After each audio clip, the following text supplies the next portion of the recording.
Welcome back inside the Jack-O-Lantern here at 1110 with Earl Slick, Wolfman Jack, the Scarecrow, Mikey, Lee, and I don't know, anybody else popping in there? Wolf, what else you got going up your sleeve? You never know. You never know. Come on, I got a little horse in my throat, little horseradish.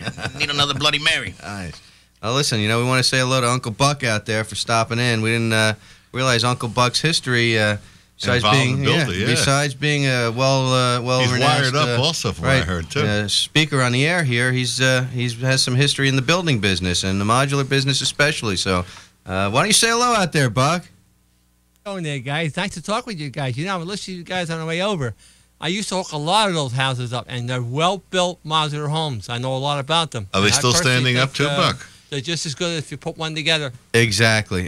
So you've been doing it for a while, and I was starting in '85 with mine. The technology was still changing, and now they've really perfected it to where they can create actual turrets and real architectural elements, where before it was more or less rectilinear boxes that they used to do. Now there's more customization involved, so you can get almost anything you want made modular now. And you really can't tell from the outside whether it's a modular or a stick either. They look exactly the same. You really can't, because I hooked a lot of them up electrically, and the specs always came right, as far as where the panel's supposed to be. Let's talk about that, Buck. It's very easy to do. I've done enough of them. That's right. So when the modular house arrives and is put on the foundation, the two key guys that you really need are the electrician and the plumber. That's right. And the electrician, Buck, which we said you were doing, most of the times all those wires are chased down through the building, through these openings they call chases that are 1 or 2 feet wide, down to the basement. And oh, we got to have a phone call coming in. Look at that. Okay. We got a caller. Go ahead, caller. Hey, guys. Kevin from Upper Greenwood Lake again. Hey, Kevin. How are you? Good. First of all, thanks. The help you gave me last week actually had me trace a whole bunch of things. I think I found the problem. Oh, nice. And I appreciate your advice on what I had to look at and do to find that water situation. Happy to help. Happy to help. Now, not big question. Question for you.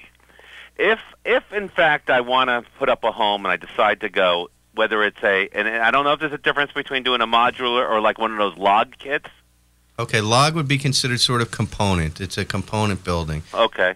So that comes in pieces, that's numbered, and there's a kit map, and it shows you how to put it together with a diagram. And so we were going to discuss that later on in the show, component building. But yeah, that's similar. It's similar in the fact that all the pieces come at one time, and then you have an assembly crew or yourself and some friends, if you want to try and attempt that, can put it together.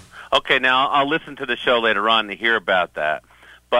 If I buy a piece of property and I want to do something like that, now I understand from listening to the show you can put your foundation up and then you can make a deal, and I'm sure you'll expand on that later, having them complete it once, doing your connections and having the things done. When you buy that piece of land, I guess you would have to get your perk tests if it doesn't have sewer and all those other things. Is there anything in mind you should have when you select land to do a job like this? Modular? Modular. Well, modular and or the log type of thing. I think it'd be nice to have a river, a view, something interesting. You know what I'm saying? That's nice. Oceans and lakes come to mind, too. That's right. That's right. Lakes with the log cabin right there. So, well, you want to find something, obviously, if you're going to do a modular construction, that's a little more level than not, because you have to have access that's easy. The easier the access, the easier the job, just like anything else. You're going to be walking around those long logs. Right, and the logs, you need to have a place to stage the job, to lay out the components. So a nice level area, or a couple of, it could be terraced, it could be on a hill and terraced, but it has to. You have to have areas to operate from. Okay. Just imagine buying a cabinet or anything that you have to build and put together. Imagine all those pieces. You want to prepare them, you need some space. Right. You want to put the numbers together, the 1s, the 2s, the 3s, or the A's, the B's, whatever. You need all that area. You know what I'm saying? Kevin, since you called in twice, when can we come out and look at your job?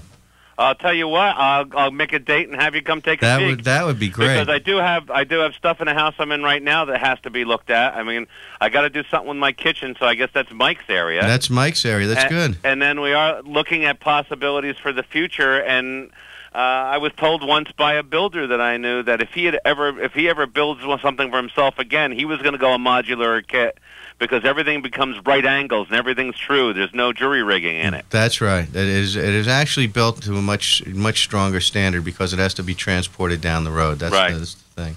Okay, guys, thanks a Hey, lot. thanks for the call, Kev. Always Thanks nice for the hearing call. from you. All right, talk to you Ciao. again.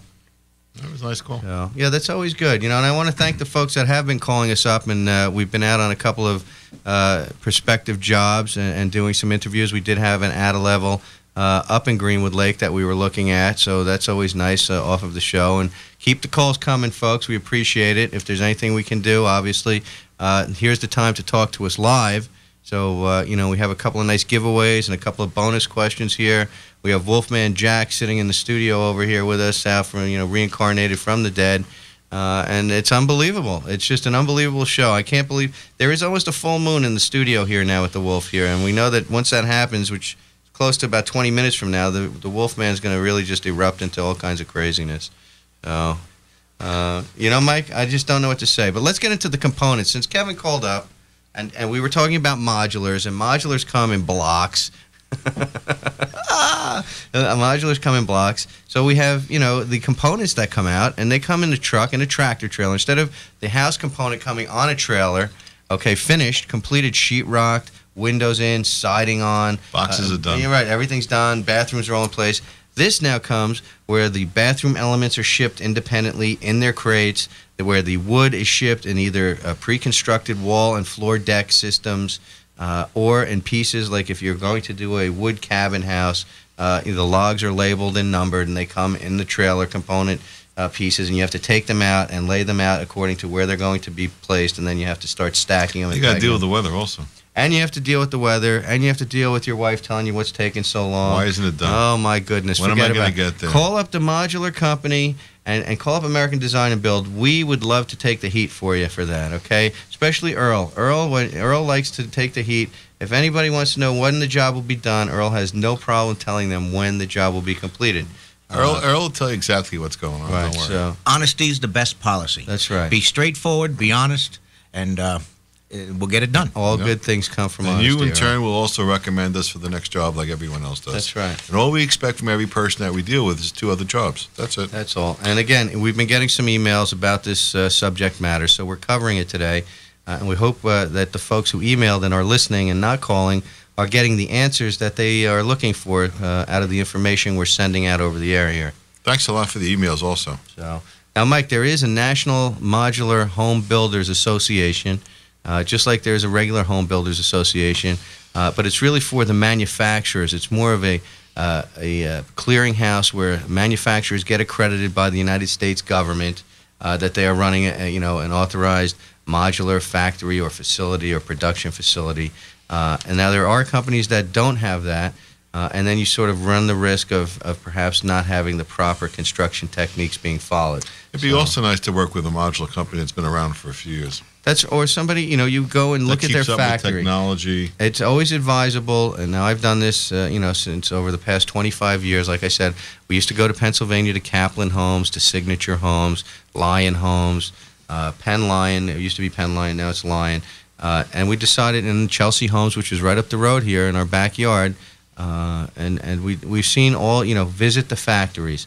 That will be the eye opener. If you're in You'll the see business, what the limits are. You'll Right. see how far they can actually make a room go up. That's right. How wide the rooms are, what they offer as a standard, what the upgrades might be, and how they charge accordingly to that also. And you will see how the house is being built and the components and materials that are being used. So now you can... No children. Yeah, just like a car, the house can be customized. There's standard. You can go in and pick out a house from their catalogs, and they will deliver a colonial or a ranch or so forth. But you're not stuck with those templates or those cookie-cutter houses. You can modify them in any fashion you like. Now, depending on the manufacturer, some manufacturers will not do that. Excuse me. They are not custom home builders. They just build a standard house box, out yeah. of the catalog, and there's no modifications. Their factories are set up just to produce those and those alone. So if you want to buy something a little more inexpensively, you go to the production-style manufacturer. Westchester Modular, on the other hand, who was not giving us a sponsorship today, but we're plugging a few times, does create a very nice product, but they are the Cadillac of the modular business as far as cost.